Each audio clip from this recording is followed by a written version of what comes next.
The Walt Disney Company has ebbed and flowed throughout its long history. We've seen extreme ups and extreme downs. Now in our retrospective, we've reached a turning point. Many of the old guard, the animators there since before Snow White, were retiring. The focus on these videos is, of course, on the villains, and while we will spend a lot of time with a certain hunter, I'm also going to focus on the production of the movie itself. This film is incredibly important, not only to Disney history, but to animation history as a whole. This is going to be a messy one. Still, the movie was an attempt to do something new, despite pushback from management. I was very lucky to be able to speak with one of the animators who worked on the movie, Jerry Rees. Mr. Rees, among other projects, directed and co-wrote The Brave Little Toaster, and helmed some classic Disney attractions like Alien Encounter and Cranium Command. You'll be hearing from him at several points in this video. I will also include longer parts of the interview in a separate video. Disney has made some questionable choices thus far in our retrospective when it comes to adapting stories. Bongo was originally a bittersweet tale about a domesticated bear who was never fully accepted by his own kind and could only find true happiness in captivity. Disney made it into an underdog story where he winds up the hero of the forest and gets the girl. The Jungle Book was a series of dark, philosophical, violent adventures. Disney's Jungle Book was an upbeat, family-friendly musical. But in both of those, you can still see bits of the original text that remained. It is now that I reach The Fox and the Hound that I truly have to wonder, why did they choose this story in the first place? The book by Daniel P. Mannix focuses on Todd the Fox and Copper the Bloodhound. Copper is one of many tracking hounds owned by his unnamed master. He is one of his master's favorites, but a younger trig hound named Chief threatens to replace him. During a hunt, the master is attacked by a bear, and it is Chief who saves him, not Copper. Meanwhile, Todd is captured as a kit and raised as a pet. He never gets fully domesticated and ends up running off into the wild when he reaches adulthood. He takes delight in taunting and provoking the chained-up hounds. One day, the hunter leads the dogs after Todd.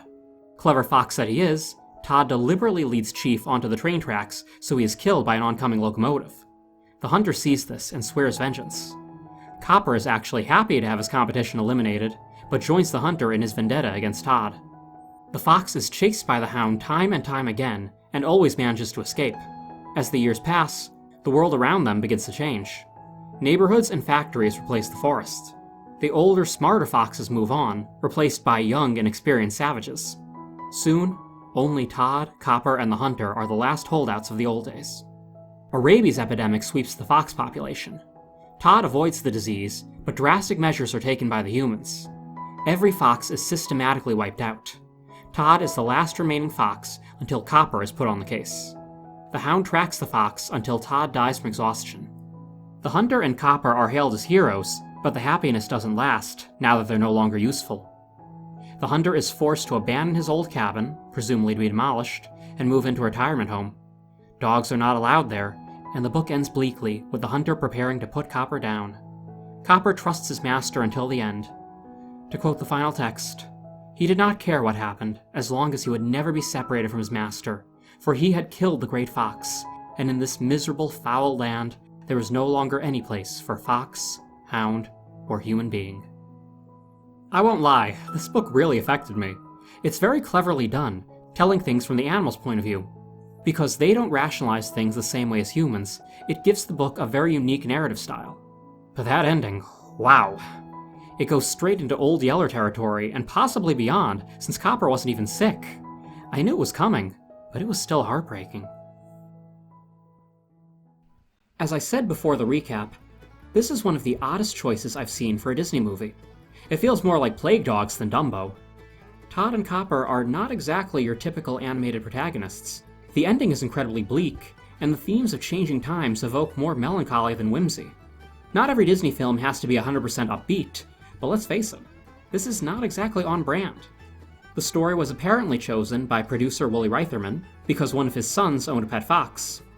Obviously, a lot of changes would have to be made. Copper and Todd would become friends as kids before being forced to hunt each other.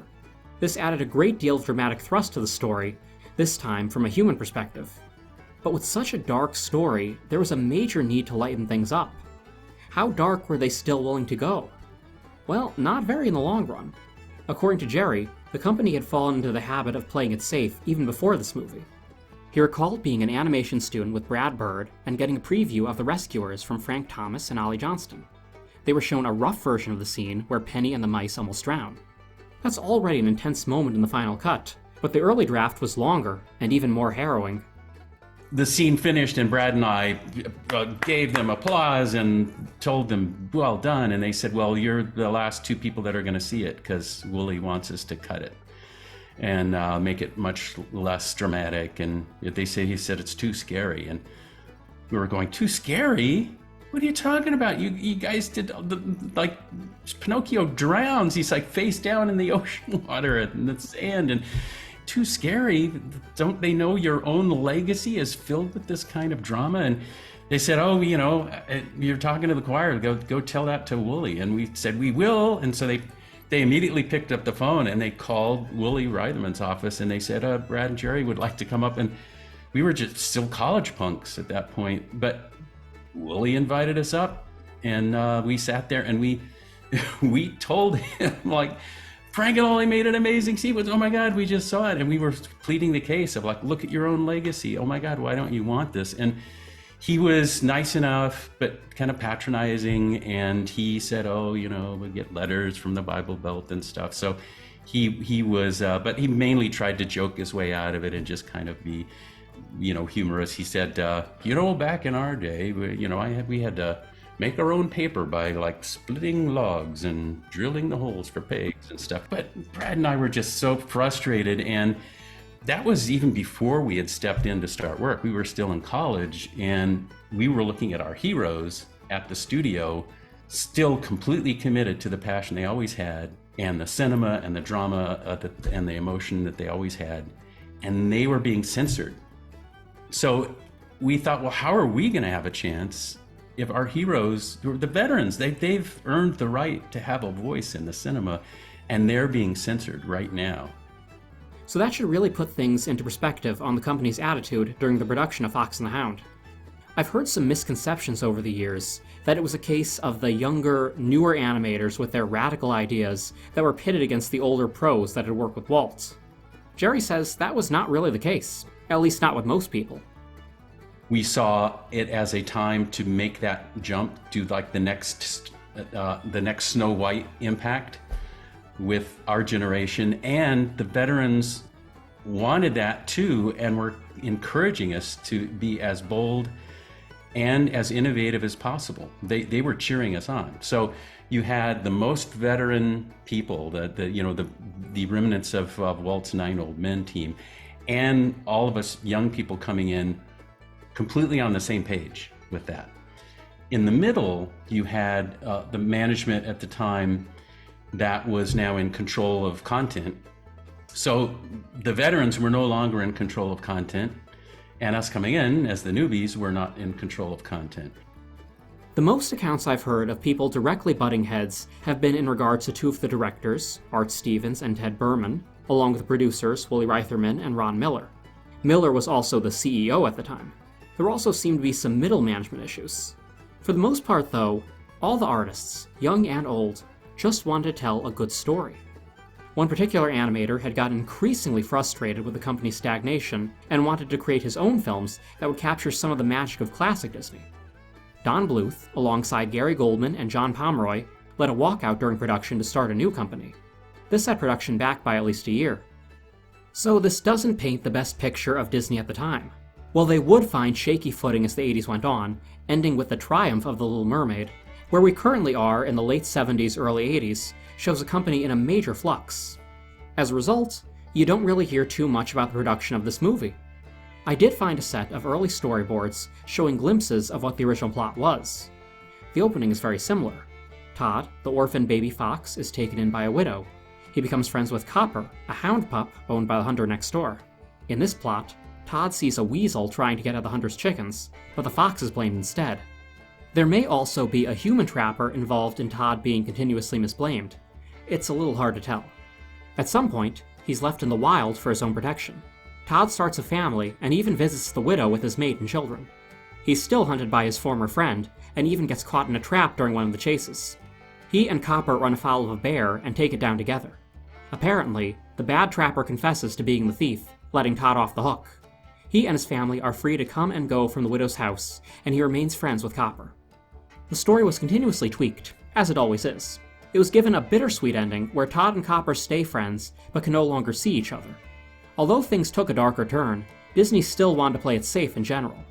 The opening, where the mother fox hides Todd for his own safety and then gets shot off screen, definitely starts things off on a more somber note. Jerry actually planned an even more intense scene. Although it didn't show any direct violence, the emotion was further heightened, and the fate of the mother fox was more explicit. Unfortunately, management didn't think it was suitable for the audience. So we had that moment where we showed it to Art and Ted in pencil test form, and it reminded me of the moment that Frank and Ollie had when they put the film on the Moviola and asked Brad and me to watch. And the scene played out, and it got to that point where the camera stopped and just a couple of birds flew off and it got very quiet, and they turned from the Moviola and they looked at me and went, "Well, she's dead." And I went, "Yes, that's the story." And they went, No, you have to leave it like maybe people think she got away or whatever. And I said, "Really? Are we telling the story of a baby fox whose mom was afraid and left it? Or I thought it was about an orphan. I mean, in the story, it's an orphan." So they're like, "No, we have to leave maybe she got away as the story beat." And so it's like, oh my God. It's like, Frank and Ollie were shot down when they tried to do the full out emotion. So of course I would be with my sequence and my team that was working with me. So, but we gave it a valiant shot. Definitely check out that separate interview for the full rundown. This could have been a very powerful scene. Amos Slade is a more complicated character than you might imagine. It would be easy to make this old-timer a harsh, closed-minded, trigger-happy villain. And while he is most of those things I just described, he also shows plenty of kindness and compassion toward his dogs, his only family. Yes, we've seen villains who have pets that they dote on, but this is a man who would probably give his own life for his dogs if he had to. Under all that crust, there is a good person. Perhaps not the greatest person, but his core isn't truly rotten. So why am I even talking about Slade then?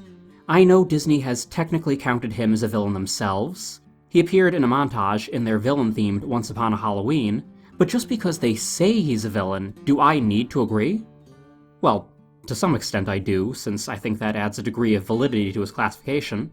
But for me, the biggest factor in what makes him a villain, even if he reforms in the end, is how the movie handles Chief.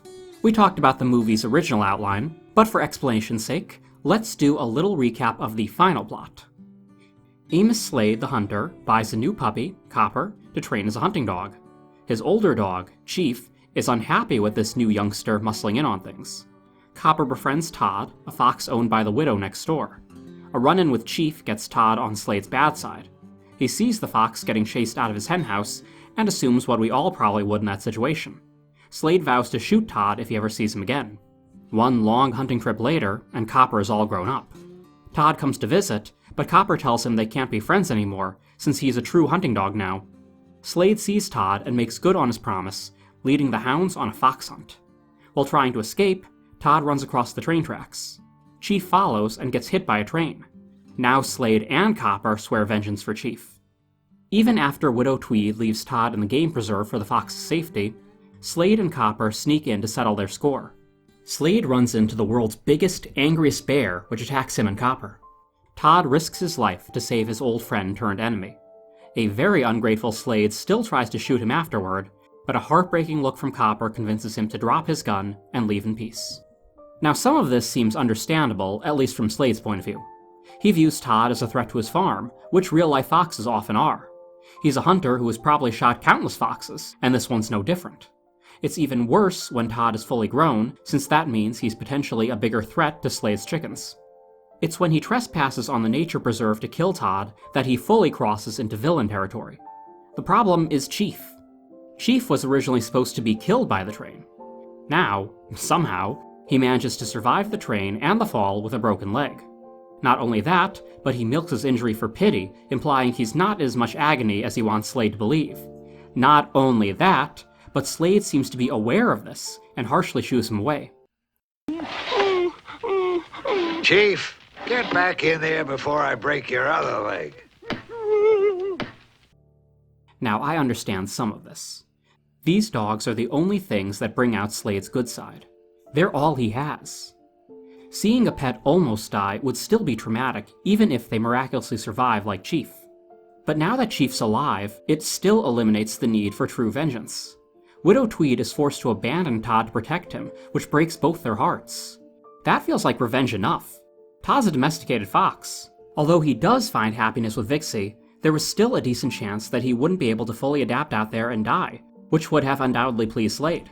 But of course, there's no guarantee, and it would be much more satisfying to kill the fox himself. Copper, who has come to love Chief not just as a mentor, but also as a friend, joins in the vendetta against Todd. In the book, Copper just went along with the hunter because he's a loyal pet, but this time, he's just as willing to kill the fox. I'm not going to put Copper in full villain territory, though. Slade has had years of being a grouch, and was plenty ready to shoot Todd long before the incident at the train tracks. Copper spends maybe a day or two thirsty for revenge, but is quick to come around when Todd risks his life to save him. Really, the whole final act of the movie would have made much more sense if they had killed Chief like they planned. Sometimes tragedy strikes out of nowhere. It's common to want to blame someone when something goes wrong, and Todd is the perfect scapegoat. I know that the way I'm describing this, it sounds like the decision to let Chief live was a last-minute one. I asked Jerry about this, and he said that it came fairly early in production. It seemed like as they were crafting the film, they were doing the sort of the safe choice as much as possible. So, I think that decision could have been made by Art and Ted quite early. And it's just, those of us who were, coming in with the younger generation and the veterans that were teaching us, we were all trying to coax things towards something more dramatic. But it wasn't like they were on a dramatic track and then got scared later and toned it down. They would, as they would hand out scenes and start sequences, they were starting with the play it safe draft right away. They didn't try something dramatic and then tone it down. They would say, do it watered down to begin with. This is how we're going to do it at the beginning, and have a little drama, but not too much. And she's in trouble, but she's not killed. Maybe she's killed, maybe she's not, but don't commit. So, no, there is no lost alternate cut of the movie where Chief dies. It honestly feels like there is, though, when you're watching it. The look on Slade's face when lowering the rifle makes more sense if he's lost Chief. There's clearly pain here, and not just from his leg that got caught in a trap. He realizes that killing Todd is wrong after the fox saved him, and also that even if he did shoot the fox, it wouldn't bring Chief back.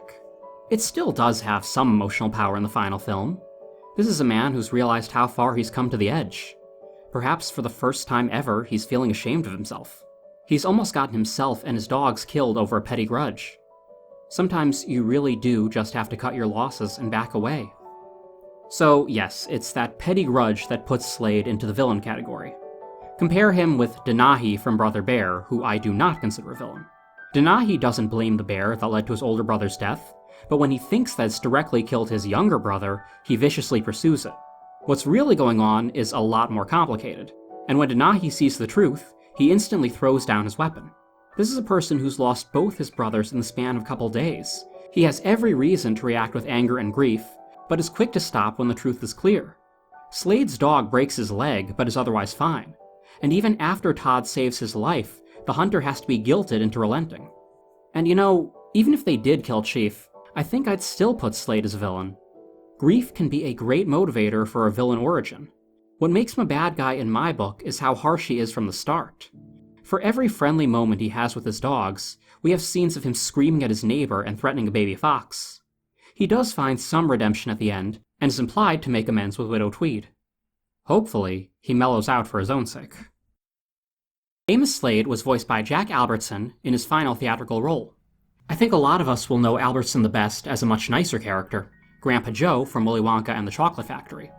His live-action reference model was none other than Art Stevens, the movie's co-director. It's hard not to compare this movie to Bambi. This is a universe where most animals get along. Aside from the enormous bear at the end, the only major aggression we really see is Dinky and Boomer's relentless attempts to eat Squeaks, the caterpillar. These are all done purely for comedy, and we the audience know that Squeaks is never in any real danger. Otherwise, no one seems to prey on anyone else. The only thing these animals have to fear is man. This time, though, the hunter is given a face instead of the nebulous unseen threat in Bambi. And Slade is a darn good hunter, with a pair of well-trained hounds by his side. I know hunters have complained over the years that Bambi demonized them, but I wonder if the fox and the hound ever elicited the same reaction. Perhaps, while Bambi is regarded as a classic for the ages, this movie was always a little more under the radar. I'd imagine that hunters would have more of a beef here, since the movie has some underlying themes of racial intolerance. Slade represents the everyday prejudice that perpetuates conflict. A fox and a hound simply cannot be friends according to the movie, which lays a lot of the blame on Slade and Chief. They're the close-minded bigots who take Copper and turn him into one of them. Copper didn't know he wasn't supposed to be friends with Todd at first, but after learning to hunt, he tells the fox just as much. Before this gets too much into your stereotypical political video essay territory, I just want you to know that I'm not pulling this totally out of nowhere. Animator turned director John Musker mentioned this in Behind the Scenes feature. I'm just filling in some blanks. It is a strong message, and just the strong underlying dramatic thing of two friends who are separated by circumstances and by society in a way, and it makes a statement about racial prejudice, I think, and trying to overcome that. And now that those blanks have been filled, we won't linger on this, and instead move on to our musical portion. Amos Slade gets one song that goes by so quickly, I'm sure a lot of you don't remember it. A Huntin' Man, music and lyrics by Jim Stafford, is bellowed out as Slade returns from his hunting trip. A children's record has a slightly longer version, but it really doesn't add much. I ain't got no job, I'm a hunting man, and I'd rather have a dog than a dollar. So let's go banjo, ring-a-ling-a-ding-ho, give a little hoot and a holler. The song actually began as a different number called Moonshine Night. A whole sequence was planned and storyboarded around the song. All that remains of the scene is the brief clip where Slade demonstrates the trap he plans to set for Todd.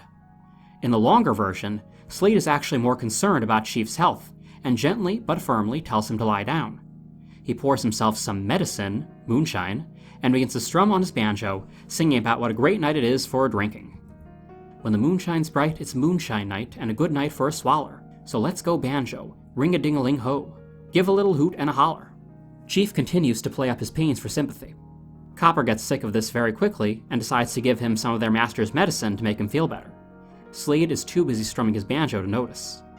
Chief is initially reluctant, but grows to love the effects of alcohol very quickly.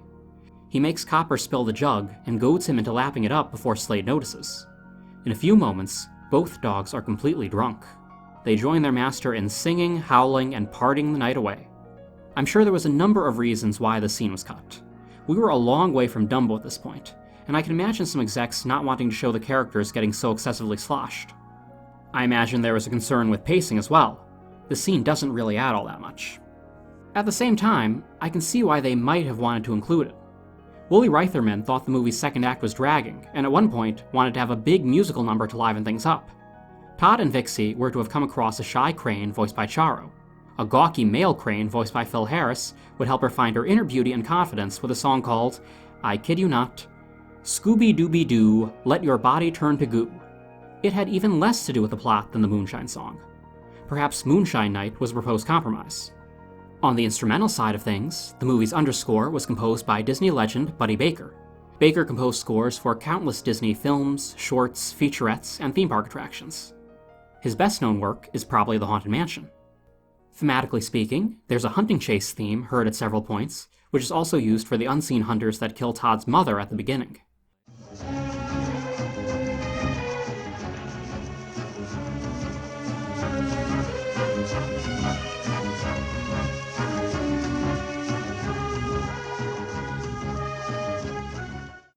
The theme associated with Slade the most is surprisingly pleasant.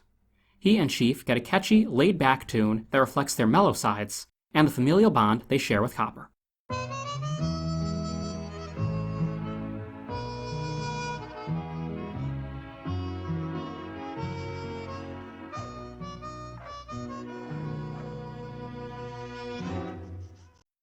Then there's Old Chief, voiced by Disney regular Pat Buttram.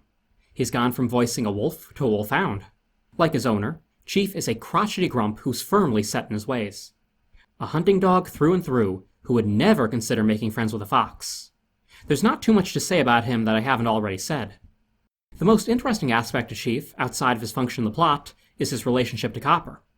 He immediately resents the idea of a young pup around, but very quickly grows to tolerate the kid. Even though he never fully warms up to Copper, at least not that he'd admit, he still does his best to teach the youngster to be a true hunting dog. Unfortunately, this means putting his more innocent days behind him. In the scene right before the train track incident, Chief rebuffs Copper when he still shows signs of adolescence. Well, I think I done real good tracking down them varmints for you. Smelling and tracking ain't enough. You gotta think nasty. If they had killed Chief after this scene, this would have been the last bit of advice he gave to Copper. Again, knowing that context makes Copper turning against Todd feel a little more justified. I know I've complained a lot about Chief surviving. The scenes where he whines for sympathy are pretty amusing. The ending, where Amos Slade ends up in a similar position, much to Chief's disgust, makes for a pretty funny payoff. Finally, we have the bear. I won't go into too much detail about him, since he falls into the Predator category. I don't really count characters like Monstro, the wolf from Peter and the Wolf, and the various creatures from Sword and the Stone as villains. They're mostly following their gut instincts, and the bear's the same. Slade is an intruder who shoots at it, and then refuses to leave. Of course, the hunter can't leave, he's caught in his own trap, but you can't reason with an enraged bear, even in a Disney movie. Funny enough, the VHS cover treats the bear as the main villain. A lot of cover art from this era had the heroes in the foreground and the villain watching from a distance. On the cover of The Fox and the Hound, you can see the bear lumbering through the mist as little Todd and Copper play. The bear is a plot device, plain and simple. He exists so Todd and Copper will have something to fight against together, to risk each other's life over, ultimately leading to their reconciliation. I have to say, I never liked Slade as a kid, I'm not sure if any of us did, but even when I was little, I felt an intense amount of pity for him in this scene. He's in the middle of nowhere, at the mercy of a monster that won't be satisfied until he's dead, and it's entirely his own fault. I'm not a hunter, but if I was, this is the kind of thing I would have anxiety nightmares about. The bear fight was completed early in production. As a result, it has the darker edge that was largely filed off from the rest of the movie. We felt like the one aspect that really did survive, and we've talked about it, those of us that worked on the film together, and there's generally an agreement that the reason it survived was just raw schedule, was Glenn Keane's bear fight sequence. They were just running out of time on the film, and I think we all felt like if the film schedule had been maybe 6 months longer, that they would have gone through and like toned down the bear fight too. And maybe rotoscoped a real bear or something, just, we all felt like because we were getting close to the end of the production schedule and they had to finish, that was a good thing for Glenn's sequence. It got protected, and John Musker did the scenes with the hunter that as he confronted the bear, and between the two of them, they really wound up with a sequence that did have much more the kind of commitment to storytelling and drama that we were hoping to do with the whole film. The Fox and the Hound is a funny movie. Not funny haha in the slightest, but funny in that I still can't totally figure it out after all these years. As a child, I really didn't like it. It was too downbeat, too upsetting. As an adult, I can see that it actually pulled a lot of its punches, maybe because they knew their audience was full of sensitive kids like me. And even with the darkest parts toned down, you still have a very melancholy story. Todd and Copper remain friends, but only in spirit. The shot of Todd looking down at his old home and family, but unable to return, is tragic, mediated slightly by Vixie showing up. The theme of friendship overcoming prejudice doesn't quite play out as well as they might have intended, because they still can't really be together anymore. It's a truly bittersweet ending, and it's not something you often see in Disney movies. I found one review shared on the Meet the World blog that gives some interesting insight in how contemporary critics found the movie. Here's what Sheila Benson of the Los Angeles Times had to say in regards to the bear and Amos Slade. Ask anyone to recall a Disney character from childhood, and a safe bet is that one of his unforgettable villains pops up first. Strangely enough, one of the Fox and the Hound's problems is a lack of this classic element. There is a villain, a monster if you will, if only from his size and the room he takes up on the screen. But he doesn't grow from character, he simply springs out, full-blown and red-eyed. Amos, the irascible houndmaster, who sets steel traps and uses a shotgun, is a much better bet as a villain. But Amos must be made into an oh pshaw codger by the film's end, won over, or worn down, by the power of puppy friendship. The article goes on to talk about the recent Dragon Slayer movie, which was a Disney co-production. It compares the truly monstrous dragon, Vermithrax Pejorative, to what we have here. His villainy is not turned aside by true love, nor gentled by a sacrificial virgin. It's this daring to make the bad bad that Fox and the Hound needs. Now, comparing a grouchy hunter to a virgin-eating dragon is apples to oranges. I don't fully agree with this review, but I think it's really interesting to see someone complaining about this kind of thing when you look at where we are now. At some point in this retrospective, not soon by any means, but eventually, I'm going to have less villains to talk about. Sometime in the 2010s, Disney just stopped doing the grandiose, flamboyant, larger-than-life villains they were known for. You'd still get the occasional Turbo or Tamatoa, but for the most part, a main, truly evil villain with a lot of screen time became a thing of the past. I really miss that. I've said it before, not every story needs a villain. A Goofy movie is driven solely by the conflict between Max and Goofy, and it's great. Soul was a beautiful, engaging story without a true bad guy. But then you have Strange World, which, from my interpretation, seems to actively make fun of people who miss the older classic stories. Wait, the Demon Spider wasn't the bad guy? For the 27th time, there are no bad guys. No monster, no pando. And no bad guys? What kind of game has no bad guys? That's just poor storytelling. Okay, you know what? You want bad guys? Fine! You two are the bad guys! So yeah, maybe I'm an out-of-touch dinosaur, but I want traditional villains back. They don't have to be in every single movie, variety is good. But I need something. Just like people got tired of the animated musical formula by the end of the 90s, I think a lot of us are equally tired of these intergenerational trauma stories without a clear antagonist. I thought the twist villain era was bad, but now we're in the no villain era. To bring this back to the Fox and the Hound, the reason Amos Slade doesn't stick out as being a complete misstep is because he was bookended by stronger villains. Madame Medusa might not be the greatest bad guy of all time, but she was fun and absolutely ruthless. And after this, we have the Horned King and Professor Ratigan. So let the Backwoods Hunter learn his lesson. Let friendship prevail. If every movie that followed did the same thing as this one, then we might have a problem. But thankfully, that wasn't the case. The other major piece of media for this movie was its sequel, or rather, its midquel. As you most likely know, a sequel takes place after the movie, a prequel takes place before, and a midquel takes place during. Why would they make something like that? Well, I strongly suspect it's the same reason they made so many direct-to-video sequels in the first place. Money. The only other movies I can think of that received midquels were Beauty and the Beast, Tarzan, and Bambi. I'm not really counting Lion King 1.5, that's really its own animal. The thing that they all have in common is the marketability of the characters at a certain point in the narrative. No one wants to watch a movie about a bunch of normal people in a castle when they can watch enchanted objects and a beast. Meanwhile, I'm sure plenty of kids found Tarzan and Bambi to be more appealing when they were kids themselves. The same goes for Todd and Copper. Before they were driven apart by society, they were adorable pups, perfect for selling copies of a new, low-stakes adventure.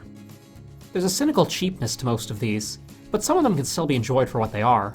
I don't care how flawed it might be, I have a soft spot for the Beauty and the Beast Enchanted Christmas.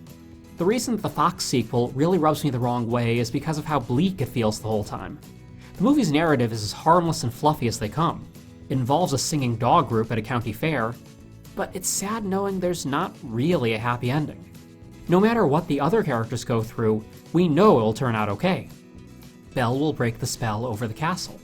Bambi will take his rightful place as the great prince of the forest. Tarzan will find happiness with Jane and be accepted by his gorilla family. But even though this story ends with Todd and Copper becoming friends again after a really short rough patch, we know they'll be broken apart permanently in a few weeks' time. Slade and Chief are back, voiced by the always reliable Jeff Bennett and Rob Paulson. They're ultimately not the main focus of the story, and what we see from them is more of the same. They're still chasing Todd with teeth bared and shotgun loaded. We also get to see a few more of Slade's softer moments. Under all that bluster and anger, there's a man who genuinely loves his dogs and has a secret, begrudging respect for his neighbor. Woman's got spunk. I'll give her that. A lot of the movie's conflict is tied to Dixie, a singing dog voiced by Reba McEntire. Dixie isn't really evil, though, just a diva. The leader of the singing group, Cash, voiced by Patrick Swayze, has his own hang-ups. The conflict is not one of good versus evil, just a pair of clashing egos with one side being a little more devious and conniving than the other. The comic book appearances of these characters is also pretty limited. I found one foreign comic featuring yet another instance of Todd being chased around, but it's not much that we haven't seen elsewhere. Pickings are also pretty dry at Disneyland. The Fox and the Hound is simply not a movie that lends itself to theme park representation. I found an interview with Imagineer Tony Baxter where he offhandedly mentions a Fox and the Hound theater in a list of unbuilt attractions.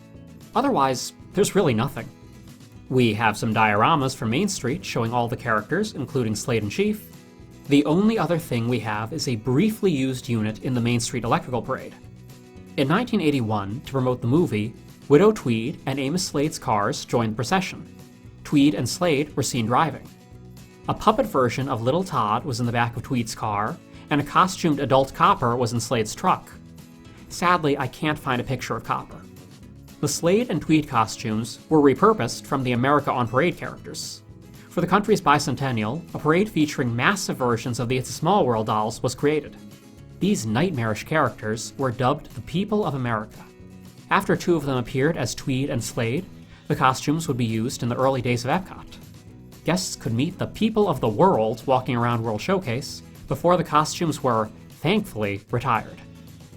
Sorry, we were talking about the Fox and the Hound, weren't we?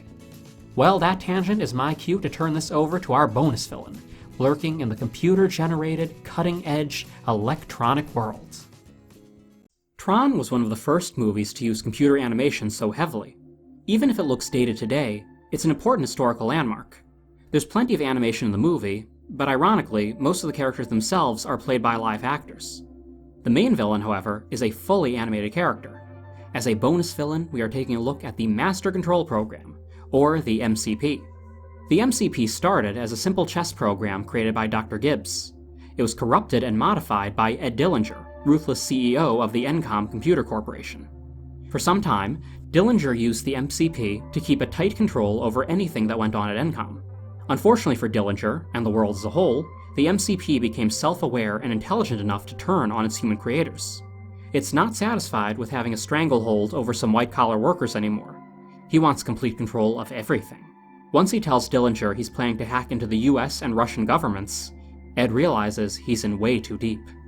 Like the ruthless corporate suit he is, Dillinger has stepped on plenty of people on his way to the top, including Kevin Flynn.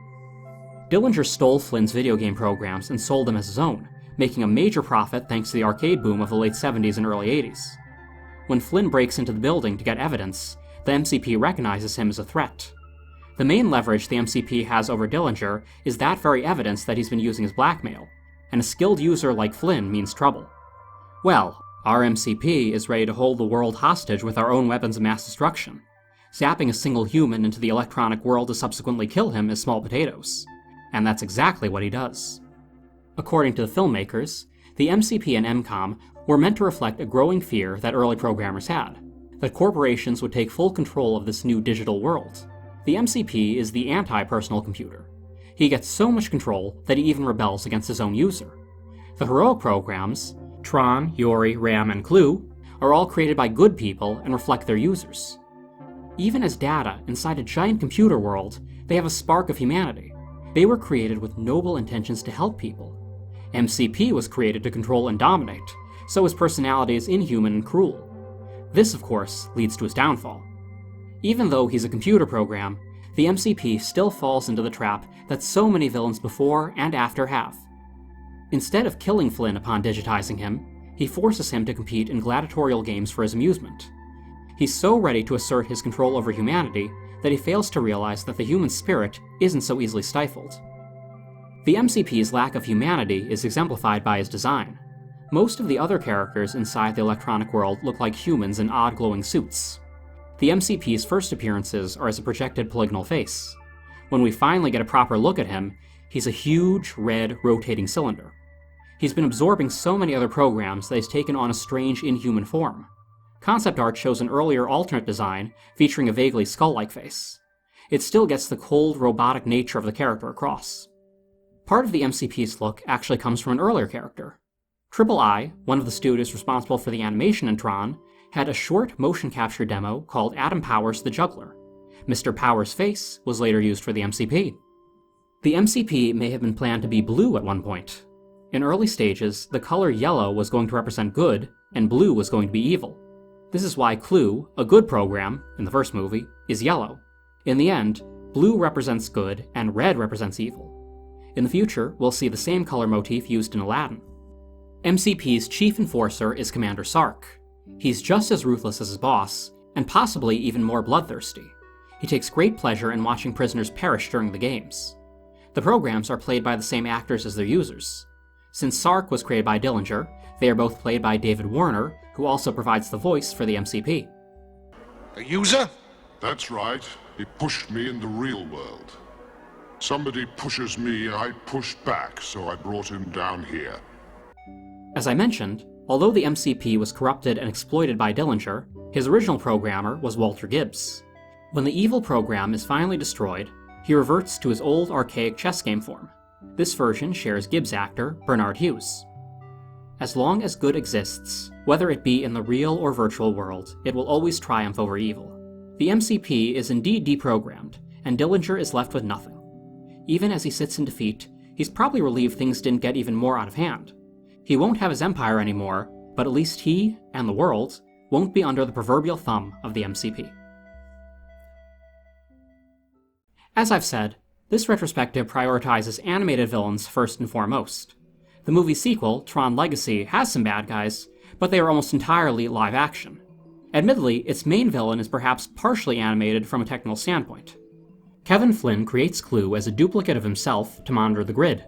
Clue eventually goes rogue when the real Flynn's ideals begin to differ from his own. Since he represents a younger version of Flynn forever frozen in time, digital effects were used for Clue's face. His bodywork was performed by John Reardon, but his voice and face belonged to Flynn's actor, Jeff Bridges. The young Bridges' face was achieved through digital makeup. The franchise would receive an animated series, Tron Uprising, which took place prior to Legacy, right after Clue initially took over. Given that the series is animated, we'll do a brief rundown of its villains. The story takes place in Argon City. General Tesler is the main villain, voiced by Lance Henriksen. Tesler leads the occupation of Argon City, which is being protected by a mysterious renegade who resembles Tron. It's secretly Beck, a young mechanic trained by Tron. This renegade has done a lot to undermine Clue's tyranny, and of course Tesler will do anything he can to stop him. Tesler is a tyrant himself, but he does his best to hide it. He tries to put forward the image of a benevolent leader who's forced to take extreme measures. It's not hard to see through his act, and most programs serve out of fear rather than love. Even though the average citizen has Tesler's true intentions figured, he's actually much worse than any of them can imagine. It's not a matter of staying in line and keeping your head down to survive. If Tesler thinks there's a good way to lure the renegade into the open, if he suspects you of anything, if he's even just in a bad mood, you are in danger. It doesn't matter how loyal you've been, how much you've helped him in the past. The bottom line is all that matters to the Mad General. Tesler has two second-in-commands, Pavel and Paige. Pavel is the most evil of the bunch, even outdoing Tesler in vileness. Tesler has an end goal in mind, and has at times showed appreciation to his underlings. Even though he could very easily kill them all on a whim the next day, he can at least have fleeting moments of kindness to those close to him. Pavel, voiced by Paul Rubens, is the proverbial snake in the grass. He actively looks for reasons to arrest and kill innocent programs. He is in this solely for a chance to be as sadistic as possible. He'll betray anyone he can to get ahead, and that includes Tesler himself. While Tesler tries to hide his true intentions, Pavel is openly awful to everyone around him. Only his higher-ups get the bootlicking treatment, which he really lays on thick. You'd think that Tesler would catch on one of these days, but I suppose his preoccupation with the renegade has taken priority over whether or not Pavel will eventually stab him in the back. Paige, voiced by Emmanuel Tricky, is nowhere near as evil as the others. In fact, she's not really evil at all. She truly believes that everything Tesler is doing is for the good of the grid, even if they're extreme. Granted, she's not the nicest program you could run into, but being part of Clue's army is not really a job where friendliness is encouraged. Paige is at least aware that Pavel cannot be trusted. Again, he doesn't try very hard to hide his true intentions. Tragically, Paige can't see that Tesler is not really that much better in the grand scheme of things. Higher up in the rankings, we have Clue's top soldier, Dyson. Voiced by John Glover, Dyson has a personal stake in things. He was once a close friend of Tron, and worked alongside him to protect the grid. He grew disillusioned with Flynn, and ultimately sided with Clue, helping to betray his creator. Clue himself only appears occasionally, voiced by Fred Tatasciore. Finally, there's Cyrus, voiced by Aaron Paul. He once worked as one of Clu's guards, but later sided with Tron and helped him escape when the hero was captured. Tron trained him to fight for the Resistance, making him the first renegade. This all sounds good, right? Well, he's on our villain list for a reason. Cyrus got it in his mind that the grid was a lost cause, and the only way to fix things was to destroy it and start over. If anything, Cyrus ended up even more dangerous than characters like Tesla and Clu. At least there's a chance of an average citizen surviving under their rule. Although he only appeared in 2 episodes, Cyrus arguably caused the most trouble for Tron and Beck. Tron Uprising ended after 1 season, unresolved. I like to hope that it takes place in an alternate timeline to Tron Legacy. Knowing how the Revolution and the Grid wind up adds an underlying tragedy to the series. Maybe that was intentional, I'm not sure. The Grid can be beautiful, but it can also be cold and unforgiving. Maybe it's not that far off from our world sometimes. Wow, that got dark. I'm writing this at 1 AM. Let's get back to the further appearances of the Master Control program. Well, there's been a lot of talk over the recent Tron Light Cycle run at the Disney parks. The MCP has made only 1 appearance in a semi-obscure attraction overlay. Of course, this series is all about semi-obscure tidbits, so now let's take a ride on the People Mover. To be clear, it's the overlay that I consider semi-obscure, not the attraction itself.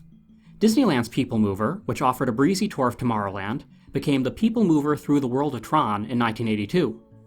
A speed tunnel had been added in 1977, which showed projected race cars along the walls.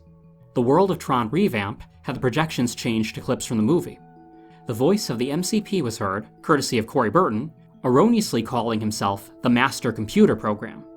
Warning, you have invaded the electronic realm of the Master Computer Program. Prepare for the game grid of Tron. Despite his warning, riders would always escape his game grid pretty quickly and continue their tour. This version stayed until 1995, when the People Mover was replaced by Rocket Rods. Tron, The Ghost in the Machine, was a 6-part comic series printed between 2006 and 2008. This took place in the continuity of the Tron 2.0 video game, which followed a different storyline from the later Tron Legacy movie. The story follows Flynn's son, Jet, as he re-enters the electronic world to find the MCP has risen again. He joins the revolution against the cylindrical tyrant, but finds that things are not what they seem at all. That's all I'll say about the series, as it gets too complicated for a video focusing primarily on the MCP. Being based so closely around computers and video games, it makes sense that there have been many games based on Tron. Some are based on the first movie, some on the sequel, while others go in entirely new and different directions. For simplification's sake, we'll continue to focus on the Master Control program. One of these appearances was in a Intellivision game developed during the movie's production. In Tron MAZE-A-TRON, Flynn has to navigate a large maze and clear the MCP's RAM chips. After you've gotten enough, you fight the MCP himself. While the program tries to repair what Flynn's damaged, the player shoots at him. Because this was made before the movie was completed, the MCP looks significantly different in this game. A different Intellivision game from around the same time, Tron Solar Sailor, does not feature the MCP on screen. However, players do hear his voice. Despite being an early video game, it was compatible with a special adapter called the IntelliVoice that allowed for voice acting. It didn't sell very well, and only worked with 5 games, including this one.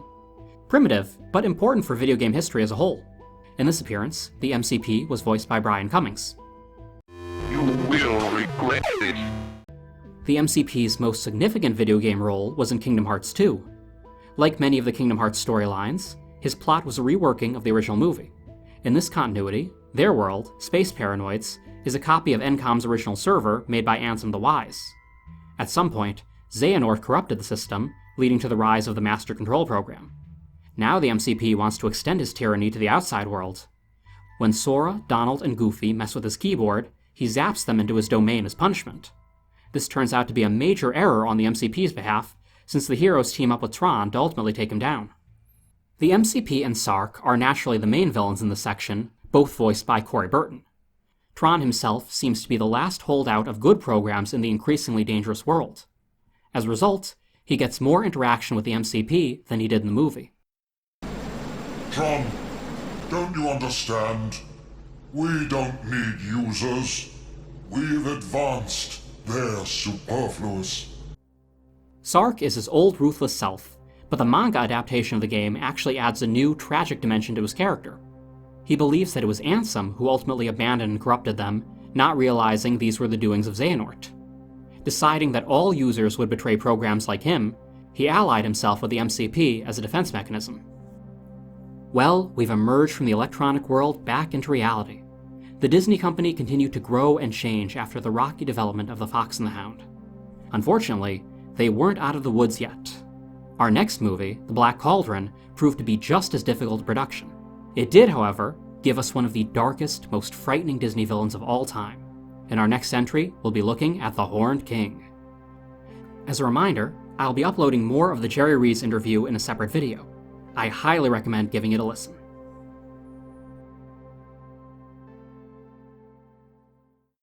End of line.